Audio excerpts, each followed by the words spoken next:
മച്ചാന്മാരെ, നമ്മൾ ഈ പുഴയുടെ സമീപത്ത് കൈച്ചൂണ്ട പ്രയോഗം നടത്താനായിട്ട് പോവുകയാണ്. കൈച്ചൂണ്ടയിൽ മുട്ടൻ കരിമീനുകളും അതുപോലെ തന്നെ സിലോപ്പിയൊക്കെ കിട്ടുന്നൊരു ഭാഗമാണിത്.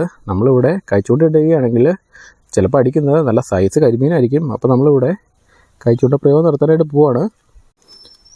മച്ചന്മാരെ, അപ്പോൾ നമ്മൾ പുഴയിലുള്ള മല്ലന്മാരെ പിടിക്കാനായിട്ട് ബെയ്റ്റ് പ്രിപ്പയർ ചെയ്യാനായിട്ട് പോവുകയാണ്. നമ്മൾ ബെയ്റ്റിൽ പ്രധാനമായിട്ടും ബിസ്ക്കറ്റ്, മൈദ, തിരി, വാല എസൻസ്, പഞ്ചസാര പൊടിച്ചത്, ഏലക്ക പൊടിച്ചത് ഒക്കെ ചേർത്താണ് നമ്മൾ ബെയ്റ്റ് പ്രിപ്പയർ ചെയ്യാനായിട്ട് പോകുന്നത്.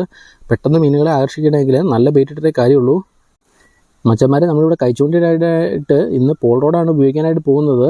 ഈ പോൾ റോഡ് ഉപയോഗിച്ച് മീൻ അടിച്ചു കയറ്റുന്നത് പ്രത്യേക ഒരു ഫീലാണ്. ഒരു വട്ടം ഈ പോൾ റോഡ് ഉപയോഗിച്ച് മീൻ പിടിച്ചു കഴിഞ്ഞിട്ടുണ്ടെങ്കിൽ പിന്നെ ആരാണെങ്കിലും കൈച്ചൂണ്ടിടാനായിട്ട് ഈ പോൾ റോഡ് മാത്രമേ ഉപയോഗിക്കത്തുള്ളൂ.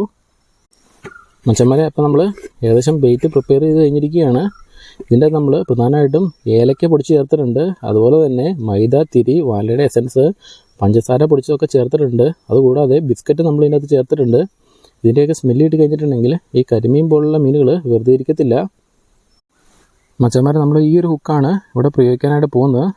ഇതൊരു തീരെ ചെറിയ ഹുക്കാന്ന് പറയാൻ പറ്റില്ല, ഒരു ഇടത്തരം ഹുക്കാണ്. വലിയ കുറുവയൊക്കെ അടിച്ചു കഴിഞ്ഞാലും നമ്മുടെ ഹുക്കിൽ നിന്ന് പോകരുത്. അതിനുവേണ്ടിയാണ് നമ്മൾ ഇത്രയും ഒരു മീഡിയം സൈസ് ഹുക്ക് നമ്മൾ ഉപയോഗിക്കുന്നത്. തീരെ പൊടി കുളത്ത് ഉപയോഗിച്ചിട്ടുണ്ടെങ്കിൽ അമ്മമാരെ ഇപ്പോൾ വളച്ച് കളഞ്ഞ് രക്ഷപ്പെടാൻ ചാൻസ് ഉണ്ട്. അപ്പോൾ നമ്മൾ ഈ ഹുക്കാണ് ഇവിടെ പ്രയോഗിക്കാനായിട്ട് പോകുന്നത്. മച്ചന്മാരെ, അപ്പോൾ നമ്മൾ ചൂണ്ടിടാനായിട്ട് പോവാണ്. ചെറിയൊരു ഫ്ലോട്ട് നമ്മൾ കൊടുത്തിട്ടുണ്ട്. അപ്പോൾ നമ്മൾ പോൾ റോഡിലാണ് ചൂണ്ടിടുന്നത്.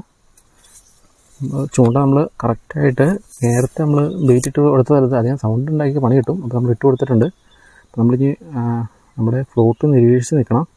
ഫ്ലോട്ട് അടിച്ച് താത്തി കഴിഞ്ഞിട്ടുണ്ടെങ്കിൽ അപ്പം തന്നെ നമ്മൾ ഹുക്കപ്പ് കൊടുത്ത് അമ്മരെ കരയിലെത്തിക്കണം. അപ്പോൾ നമ്മൾ ഫ്ലോട്ട് ശരിക്കും നിരീക്ഷിച്ചാണ് നിൽക്കുന്നത്. മീൻ ശരിക്കും ബെയ്റ്റ് നമ്മൾ നേരത്തെ ഇട്ട് കൊടുത്തുകൊണ്ട് അതിൻ്റെ രുചി ശരിക്കും അമ്മമാർക്കറിയാം. അതുകൊണ്ട് നമുക്ക് കൊത്ത് കിട്ടാനായിട്ട് അധികം താമസമൊന്നും വേണ്ടി വരില്ല. അപ്പോൾ നമ്മൾ നൈസായിട്ട് ഫ്ലോട്ട് അടിച്ച് താഴാൻ വേണ്ടിയുള്ള കാത്തിരിപ്പിലാണ്.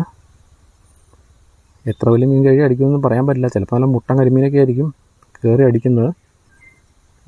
കൊത്തുന്നുണ്ട് മീൻ ശരിക്കും കൊത്തുന്നുണ്ട്. അത് കറക്റ്റായിട്ട് നമുക്ക് ഫ്ലോട്ട് നിരീക്ഷിക്കുമ്പോൾ അറിയാനായിട്ട് പറ്റുന്നുണ്ട്.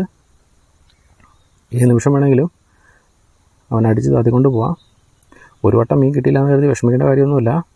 ബെയ്റ്റ് നമ്മൾ ചൂണ്ടിടുന്ന സ്പോട്ടിൽ എത്ര വീണാലും അത്ര നല്ലതാണ്. മീനുകൾ കൂടുതൽ വന്നുകൊണ്ടിരിക്കും. അടിഭാഗത്താണ് വലിയ മീനുകൾ കൂടുതൽ നിൽക്കുന്നത്. മേൽഭാഗത്ത് ചെറിയ മീനുകളാണ് കൂടുതൽ നിന്ന് കളിച്ചുകൊണ്ടിരിക്കുന്നത്.